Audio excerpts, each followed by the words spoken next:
Hello run, welcome to auction F. I hope you are doing well. So आज हम एक new fan feature start करने वाले हैं जिसका नाम है I love my best friend. So हमें सीन एक बार का दिखाया जाता है, एक बहुत बड़े बार का, जो चाइना का सबसे ज़्यादा फेमस और सबसे ज़्यादा लग्जरियस बार है, जहाँ पे लोग जाने के सपने देखते हैं, यहाँ की वहाँ की वाइब को देखने का तमन्ना रखते हैं कि वहाँ कैसा माहौल है। वहीं पर हमें दिखाया जाता है कि उस बार के अंदर काफ़ी सारे लोग हैं, so many peoples in the bar, मतलब कि आप वहाँ पे शायद गिन भी नहीं सकते इतने लोग होंगे। और सब अपने अंदर डूबे हुए हैं, उस म्यूजिक की रिथम में खोए हुए हैं। हाँ, वो सब भूल चुके हैं थोड़े वक्त के लिए कि उनके मतलब उनके पास कितना काम है या फिर उनकी लाइफ में क्या प्रॉब्लम चल रही है। वो एवरीथिंग फॉरगेट, वो सब भूल चुके हैं। हम उस रिथम को एंजॉय कर रहे हैं, उस वाइब को एंजॉय कर रहे हैं। आई थिंक म्यूजिक सबके लिए मतलब एक इंस्पिरेशन होता है। जब भी हमें कोई प्रॉब्लम होती है तो हम बस म्यूजिक थोड़ा सुन ले, तो हम चीज़ों को थोड़ी देर के लिए, शायद सम टाइम के लिए भूल जाए। हम हमेशा के लिए उन प्रॉब्लम से बाहर नहीं निकल सकते, बट हाँ, उन प्रॉब्लम्स को हम थोड़ी देर के लिए भूल जाएंगे। जो हमें वो टेंशन दे रही है शायद वो हम भूल जाएंगे, लेकिन शायद हमें वो कुछ हौसला भी दे देता है। वो म्यूजिक ही हमें कुछ मतलब मोटिवेट कर देता है अपनी प्रॉब्लम से लड़ने के लिए। कहता है जब हमारा जो मूड होता है थोड़ा काम डाउन होता है ना, तो हम थोड़ा अच्छा सोचते हैं। किसी डिसीजन को लेने के लिए भी ना मतलब एक अच्छा मूड चाहिए आपको। तो दैट द रीज़न वहाँ पे सब अपने लिए कुछ किसी उम्मीदों के साथ आए हैं, किसी सपनों को लेकर आए हैं, या कुछ सोचते हुए वहाँ पर आए हैं। कुछ ऐसे लोग हैं जो सिर्फ वहाँ पे इसलिए आए हैं कि अपने माइंड को, अपने मूड को रिलैक्स कर सकें। और कुछ ऐसे लोग हैं जो वहाँ पे लोगों से फ्लर्टिंग के लिए आए हैं। तो कुछ ऐसे लोग हैं, और कुछ ऐसे भी लोग हैं जो अपने पार्टनर के साथ आए हैं इसको अपनी लाइफ की मोमेंट को एंजॉय करने के लिए। तो कुछ ऐसे भी लोग हैं जो वहाँ पर सिर्फ इसलिए आए हैं कि वो अपने प्रॉब्लम को थोड़े टाइम के लिए भूल जाएं। और ऐसे ही वहाँ पे कुछ इस तरह के भी लोग हैं। वहाँ पे मतलब आपके लिए मैटर नहीं करता कि आप किस जेंडर से बिलोंग करते हो, मतलब ये मैटर नहीं करता कि आप सिर्फ एक फीमेल या मेल हो साथ में। वहाँ सिर्फ ये मैटर नहीं करता, आप वहाँ पर हर तरह के लोग जा सकते हैं। जैसे कि वहाँ बाइसेक्सुअल भी आपको देखने के लिए मिल जाएंगे, ट्रांसजेंडर भी मिल जाएंगे, और वहीं पर आपको गे कपल भी मिल जाएंगे। वहाँ सब कोई एक मतलब कहते हैं ना, कोई होमोफोबिया नहीं है कि आप इस क्लब में क्यों आए, या वहाँ पे कोई मतलब कि ना रिस्ट्रिक्शन नहीं है कि आप ही आ सकते हैं इस क्लब में और आप नहीं आ सकते हैं। तो ये मैटर नहीं करता। तो सब एक म्यूजिक के, उस म्यूजिक की वाइब में खो चुके हैं, और उस म्यूजिक की जो वाइब है, रिथम है, उस पर सिर्फ झूम रहे हैं। और वहीं पर हमें दो पर्सन दिखाए जाते हैं जो शायद वो भी किसी मोटिव से आए हैं। हाँ, वहाँ पे दो पर्सन जो बहुत ही इंटीमेसी पोजीशन में, शायद कोई भी नहीं देख के बोल सकता है शायद वो इंटीमेसी पोजीशन में ही डांस कर रहे हैं। डांस ना कहे तो अपनी सिर्फ बॉडी को मूवमेंट कर रहे हैं, और एक दूसरे की आंखों में खोए हुए हैं। एक पर्सन जिसने दूसरे पर्सन की पूरी नेक में अपने दोनों हाथों को लॉक कर रखा है, तो दूसरे पर्सन ने उसी पर्सन की जो वेस्ट है, उसकी कमर है, उसको तेज से टाइटली होल्ड करके रखा हुआ है। और जिस पर्सन ने नेक को होल्ड करा है, वो पर्सन जो बहुत ज़्यादा देखने से ही ड्रंक लग रहा है, हाँ वो टू मच ड्रंक। कोई भी कह सकता है कि हाँ शायद उसने बहुत ज़्यादा ड्रिंक करी है, दैट्स द रीज़न वो उसकी जो बॉडी शायद वो भी कंट्रोल में नहीं है, एंड वो कहीं भी झूम रहा है। पर शायद फर्स्ट पर्सन वो शायद इतना ड्रंक नहीं है, अब उस पर्सन को संभाल रहा है, उस अच्छे से होल्ड कर रहा है, कैरी कर रहा है कि ताकि वो गिर ना जाए। हाँ, तभी एक पर्सन जो बोलता है जान तुम्हें चलना चाहिए, जिसने उसकी कमर पे हाथ रखा हुआ था। तभी जान, हाँ वो जान है जिसने ईवो के नेक पे अपने हाथों को लॉक करके रखा हुआ है। तभी जान जो बोलता है ईवो मुझे नहीं जाना है, तुम्हें पता है ना मैंने अभी तो स्टार्ट करा है डांस करना, और तुम्हें पता है मुझे डांस कितना पसंद है। तभी ईवो जो बोलता है जान तुमने बहुत ज़्यादा ड्रंक हो, और तुम देखो तुम अपने आप को सही से खड़ा भी नहीं कर पा रहे हो, प्लीज़ मेरे साथ चलो, तुमने ऑलरेडी बहुत ज़्यादा ड्रिंक कर ली है। तभी जान जो बोलता है ईवो मैंने ज़्यादा ड्रिंक नहीं करी है, सिर्फ मैंने नहीं नहीं मैंने शायद एक बोतल ही तो पी है, ज़्यादा नहीं पी है मैंने। और तुम्हें पता है वैसे ही मुझे एक बोतल से मैं ड्रिंक नहीं होता, लिटरली नहीं होता मैं। तभी ईवो जो बोलता है आई नो जान कि तुम्हारा टॉलरेंट जो है अल्कोहलिक का बहुत ज़्यादा है, बट प्लीज़ अपना आप को देखो, तुम बहुत ड्रंक हो, मुझे सांप पर चल रहा है, प्लीज़ मेरे साथ चलो। तभी जान जान जो मतलब ईवो को अपने, और उसके जो हेड होता है, उसका सर होता है, और उसके फेस को क्लोज कर लेता है अपने फेस के। ईवो एक मिनट के लिए शॉक हो जाता है जान की आंखों को देखकर। हाँ, उसकी आंखों में कुछ था, नहीं कह सकते कि शायद वो नशा था, कुछ था, बट हाँ जान की कुछ आंखें जो कुछ कह रही थी।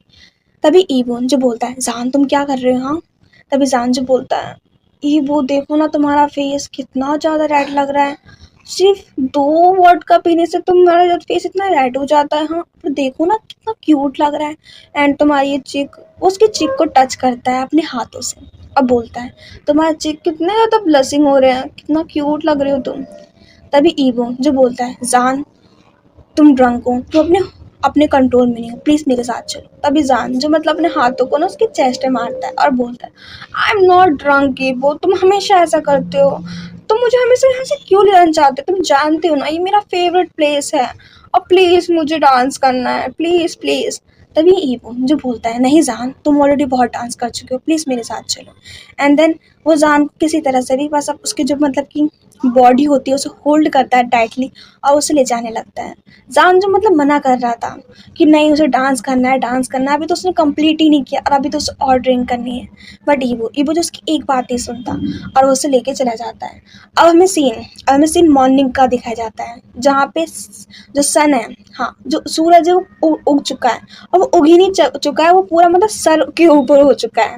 बट एक पर्सन जो बहुत पीसफुली होकर सो रहा है, पर शायद किसी को इसकी पीसफुली नींद पसंद नहीं आई और शायद ये पीसफुली किसी और को नहीं बल्कि सन जो हमारे सूरज है उसे पसंद नहीं आई। जो सन की जो लाइट है वो जान की मतलब पूरे होल फेस पे उसकी ना लाइट उसकी फेस से पड़ रही थी और जान को लिटरली इससे डिस्टर्बेशन हो रही थी उसकी नींद में, बिकॉज उसकी जो लाइट उसकी आंखों पे जा रही थी और अपनी आंखों को धीरे धीरे फड़फड़ा रहा था और वो उठने की कोशिश कर रहा था। लेकिन जान को कोई इतनी जल्दी उठा कहाँ सकता है, क्या बेशक वो एक नेचर ही क्यों ना हो, पर्सन की तो दूर की बात है। तभी जान जो वहाँ से पिलो को उठाता है और अपने मतलब फेस पे कवर अप कर लेता है ताकि उसे वो लाइट ना दिखे। बट फिर भी ऐसा नहीं हो पाया, शायद उसे किसी का कॉल आ रहा था। हाँ, उसका कॉल जो मतलब बैठ के किसी कबर्ड के ऊपर रखा हुआ है, मतलब वो लिटरली कई टाइम्स ऑफ टाइम वो रिंग कर चुका है। बट जान जो उठने का नाम ही नहीं ले रहा।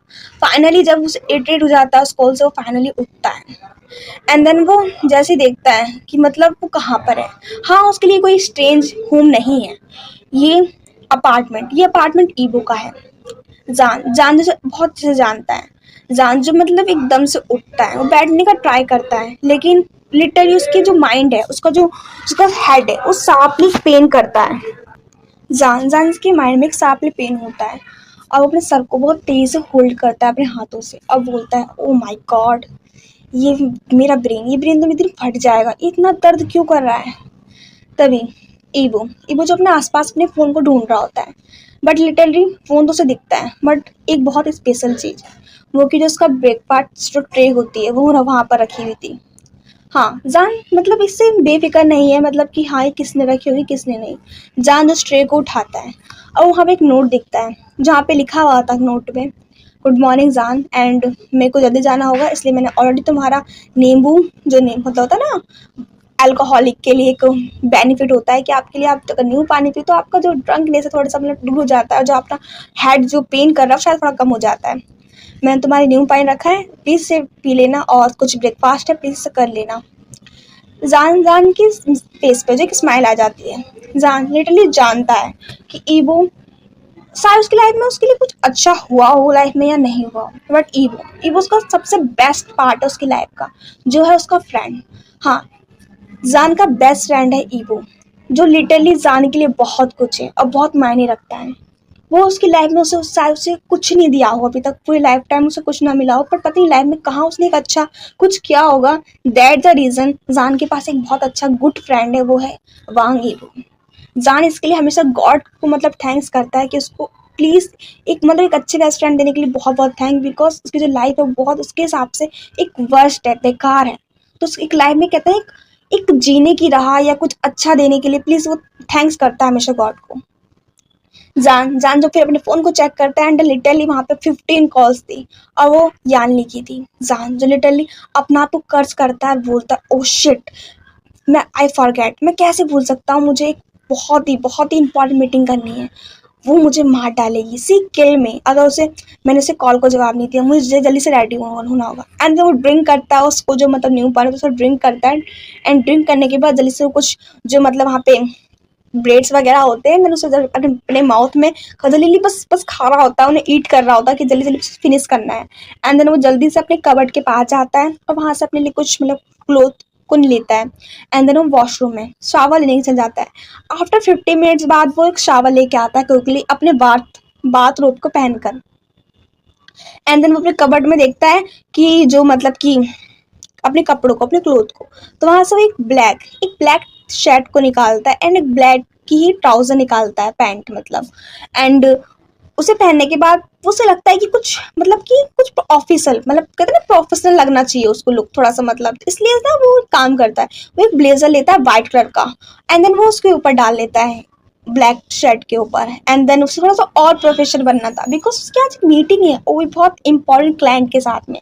दैट रीजन वो सोचता है कि अगर आपको एक प्रोफेशनल मीटिंग के लिए जाना हो तो आपके लिए बहुत जरूरी है कि आप कोई भी ज्वेलरी ना कैरी करें, एक सिर्फ एक अपने हाथ में एक वॉच को कैरी कर लें तो बहुत ही अच्छा लगेगा आपको, बिल्कुल प्रोफेशनल लुक देगा। तो शायद इसलिए जान ने अपना आपको एक प्रोफेशनल लुक देने के लिए एक सेट को कैरी करा जो ब्लैक कलर की थी, एक ट्राउजर कैरी करा जो ब्लैक कलर का था एंड उसके ऊपर एक वाइट कलर का ब्लेजर एंड वो रेडी था अब जाने के लिए। एंड देन वो जस्ट अपने कुछ जो कहते हैं ना पेपर्स उन्हें कलेक्ट करता है कबर्ड में से एंड देन वो बस अपने जो अपार्टमेंट होता है वो को उसे लॉक करता है एंड देन वो वहां से निकल जाता है।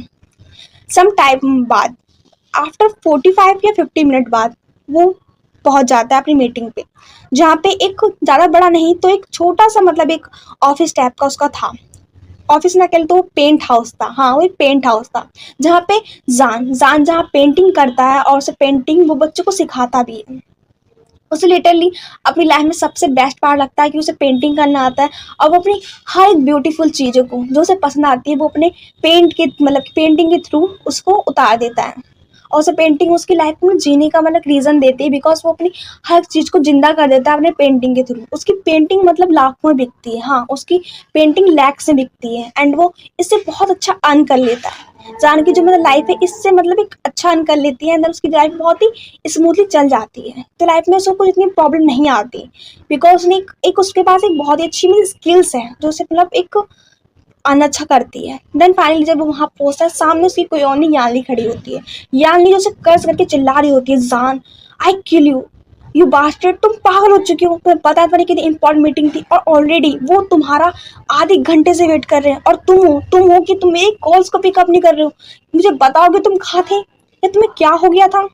तभी जान जो बोलता है यानली प्लीज काम डाउन, वो उसके शोल्डर को पैक करता हुआ बोलता है please calm down Yanli, I am live, मैं जिंदा हूँ, प्लीज डोंट वरी ओके। तभी यानली जो बोलती है वाओ सो फनी, तुम रियली इस टाइम जोक की कि तुम मुझसे जोक कर रहे हो, आर यू किडिंग मी जान, तुम्हें पता है नहीं इम्पोर्टेंट ये मीटिंग कितनी इंपॉर्टेंट है और तुम अभी भी लेट हो, मेरे कॉल से क्यों नहीं पिकअप कर रहे थे। तभी जान जो बोलता है क्या तुम चाहती हम और ज़्यादा लेट हो तो प्लीज़ साथ में चलो और चिल्लाना बंद करो, मैं सब सेटल कर लूँगा। तभी आफ्टर 20 मिनट बाद वो कुछ क्लाइंट्स को मिलता है एंड वो मीटिंग कंप्लीट हो जाती है। तभी यानली जो जान को सस्पिशियस नज़रों से देख रही होती है, उसे लुक कर रही होती है और वो बोलती है जान सीरियसली तुमने उस पेंटिंग के लिए मना कर दिया, तुम जानते हो ना उसकी कीमत कितनी थी और फिर तुमने उसे क्यों मना कर दिया। तभी जान जो यानली को देखता है और बोलता है यानली तुम बहुत अच्छे से जानती हो मेरे लिए कीमत मैटर नहीं करती, मेरे लिए मनी मैटर नहीं करती, मैटर करती तो किसी की फीलिंग की, वो फीलिंग्स क्या है। और तुम जानती हो मैंने ऑलरेडी किसी को प्रॉमिस कर चुका हूँ कि मैं पेंटिंग किसी को देने वाला हूँ, अगर मैंने प्रॉमिस किया है तो मैं उसको फिलअप करूँगा, मैं उसे पूरा करूँगा और मैं प्रॉमिस से कभी पीछे नहीं हटता। तभी यानली जो बोलती है हाँ हाँ मैं जानती हूँ पर तुम जानते हो तुम कुछ और भी तो दे सकते थे उसे, बट यही क्यों। तभी यहाँ जान जो बोलता है बिकॉज ये मैंने उसके लिए बनाई थी एंड ही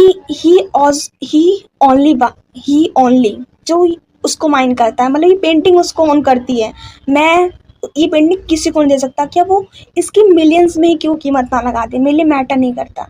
तभी यानली इस जानवर की लुक करती है बट हाँ यानली कहीं ना कहीं अपने माइंड में स्माइल कर रही होती है और बोलती है कि जान का नेचर जिसे कोई नहीं समझ सकता, उसका जो नेचर है वो लोगों के लिए एक मतलब ना एक प्रेरणा के थ्रू है, एक काम की तरह है। अगर लोग उसे सीखना चाहे तो कुछ ये सीखें कि उसके लिए जान जो मतलब उसका नेचर बहुत ही ज़्यादा सिंपल है एंड वो लोगों की फीलिंग्स को मैटर करता है, उनके इमोशन को समझता है, वो हर चीज़ समझता है। बट शायद लाइफ और लोग पर्सन जो उसकी लाइफ में होते हैं वो उसकी फीलिंग को नहीं समझ पाते। जान तो हर किसी की फीलिंग को समझ लेता है बट कोई उसकी फीलिंग को नहीं समझता।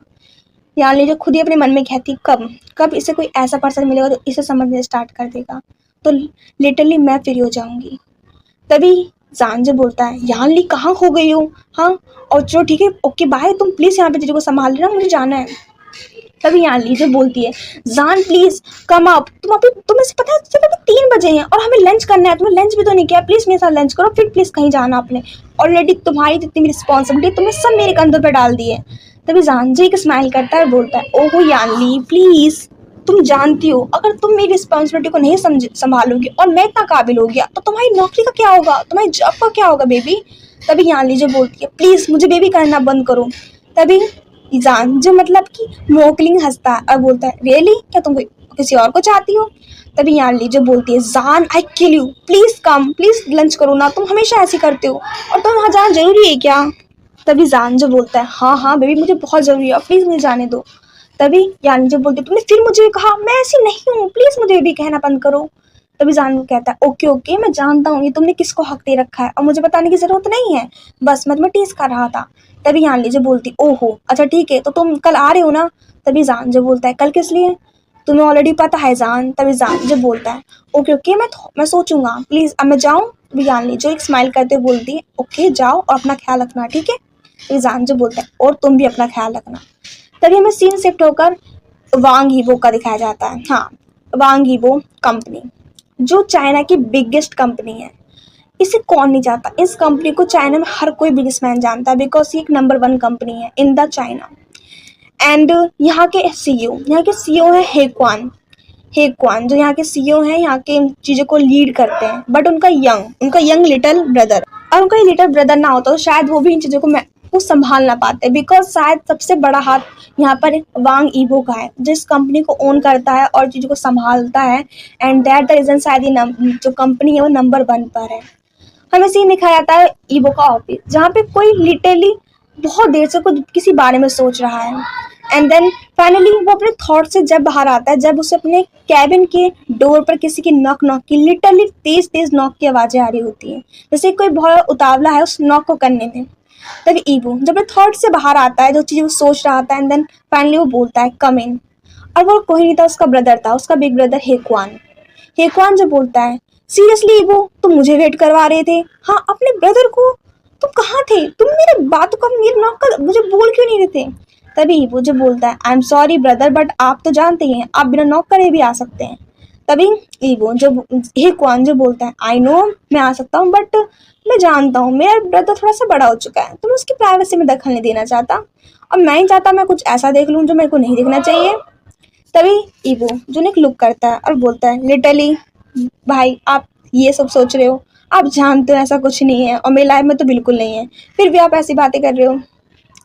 हेक्वान जो हंसते हुए उसी मतलब कि हंसते हुए ईवो के सामने जो चेयर थी उस पर बैठता है और बोलता है आई नो तुम्हारी लाइफ में ऐसा कुछ नहीं है बट हाँ मैं जरूर जानता हूँ कि होने वाला है। तभी वो जो स्माइल करता है, हाँ वो बहुत लिटरली स्माइल करता है बट शायद उसके ब्रदर को वो स्माइल दिख जाती है। तभी ईवो जो बोलता है भाई आप भी क्या बोल रहे हो, क्या आपको पता भी है आप क्या बोल रहे हो? तभी हेक्वान जो बोलता है अच्छा ठीक है मैं तुमसे एक बात करने आया था, पहले मेरी बातों का जवाब दो। तभी ईवो जो बोलता है हाँ ब्रदर बोलिए ना आप क्या बोलना चाहते हैं? मैंने जो वैन कंपनी है उसके ओनर से बात कर ली है एंड तुम्हें सिर्फ एक बार उसकी फाइल चेक करनी है कि उसमें कुछ मिस्टेक्स तो नहीं है। तभी ईवो जो बोलता है ओके ब्रदर मैं चेक कर लूँगा। तभी हेक्वान जो बोलता है ओके फाइन बट अच्छा ये तो बताओ कि तुम्हारे friend come sorry best friend come प्यार जो कहते हैं लवर है उसका क्या चल रहा है? तभी ईवो जो अपने भाई को एक लुक देता है। तभी ईवो जो बोलता है भाई आप जानते हो ऐसा कुछ नहीं है फिर भी आप ऐसा क्यों बोल रहे हो? तभी हेक्वान जो बोलता है ईवो प्लीज कम से कम तुम मुझे बेवकूफ़ बना रहे हो, खुद को बना रहे हो, पर प्लीज और इतना बेवकूफ़ मत बनाओ, पूरा 1 साल हो चुका है तुम इस बात को अपने दिल में रखे हुए, उसे तुम आखिर कब बोलोगे? तभी ईवो जो बोलता है भाई आप जानते हैं उसे लव नाम से भी नफरत है, ही हेट्स लव एंड मैं ही चाहता कि उसका प्रेशियस दोस्त जो कि मैं हूँ वो भी उससे अलग हो जाए, वो मुझसे बहुत ज़्यादा अटैच्ड है एंड वो हमेशा इस बात को कहता है कि मैं उसकी सबसे प्रीशियस चीज़ हूँ, अगर मैं उससे अलग हो गया तो ज़रूर मुझसे काफ़ी दूर चला जाएगा अगर मैंने उससे ये बात भी कही। तभी हेक्वान जो बोलता है और तुम्हारा क्या ईवो, तुम तुम कैसे रहोगे, तुम कब उस अपने जो कॉर्नर है उसको इस तरह से दबा के रखोगे और ऐसा हुआ कि उसकी लाइफ में कोई और आ गया फिर तुम क्या करोगे? तभी ईवो जो साइलेंटली अपने भाई को देख रहा होता है। तभी हेक्वान जो बोलता है हाँ ईवो लाइफ में लोग एक दूसरे की जगह ले लेते हैं, कभी ऐसा ना हो कि तुम्हारी जगह कोई और ले ले। तो उससे पहले प्लीज़ तुम उसे अपनी फीलिंग को एक बार बता दो, फिर ही उसका डिसीजन होगा कि वो क्या करेगा। एवो जो साइलेंटली भाई को देख रहा होता है, हाँ वो जानता है उसका भाई उसकी फिक्र करता है और उसके बारे में सोचता है, और वो चाहता है उसका भाई कि वो उसकी फीलिंग अपने अंदर दिल में दबा कर न रखे और जान को बोल दे। सो हेलो रन, हमें भी स्टॉप करते हैं। तो आज का पार्ट आपको फर्स्ट पार्ट कैसा लगा इसका प्लीज़ मुझे बताना, एंड प्लीज़ अगर अच्छा लगा हो तो लाइक करना, सब्सक्राइब करना एंड कमेंट करना। Bye bye, take your self.